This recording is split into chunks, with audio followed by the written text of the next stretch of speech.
Have you ever walked away from an incredible first date feeling like you're on top of the world, only to wake up 48 hours later feeling physically sick, anxious, or like you're going through a literal breakup with someone you barely know? That hangover isn't just in your head.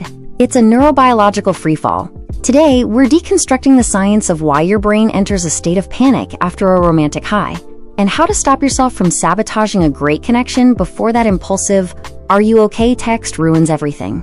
When you're on that perfect date, your brain is a pharmacy. You're being flooded with dopamine, the reward chemical, and oxytocin, the bonding hormone. It feels like a drug, because, biologically, it is. But here's the revelation. Your brain craves homeostasis. What goes up must come down. About 48 hours later, those levels plummet.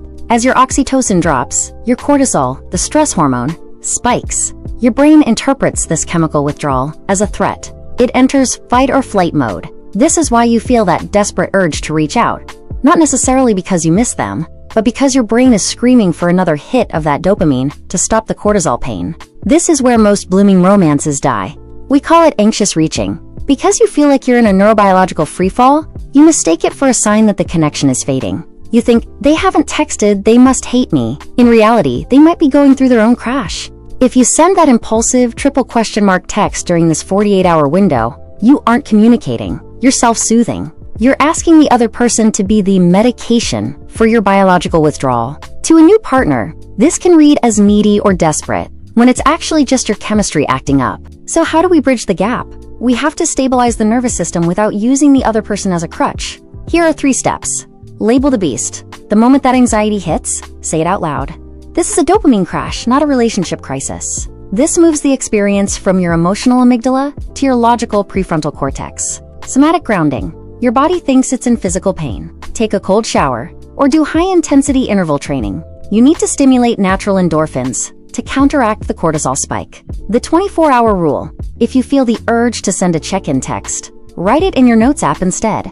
Wait 24 hours. If the urge was driven by a crash, it will pass once your hormones level out.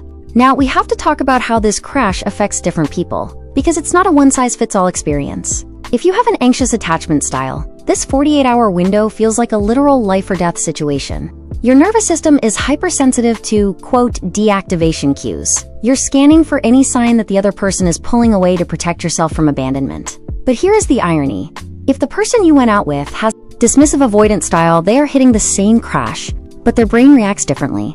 Instead of reaching out to soothe the pain, they withdraw to regulate. They feel the vulnerability of that great date, and their brain says, "That was too much, I need to go back to my cave to feel safe." When the anxious person reaches and the avoidant person retreats during the same 48-hour neurobiological dip, we get the anxious avoidant trap. People often ask me, "Sarah, how do I avoid the crash entirely?" The answer isn't popular, but it is effective. You have to lower the peak.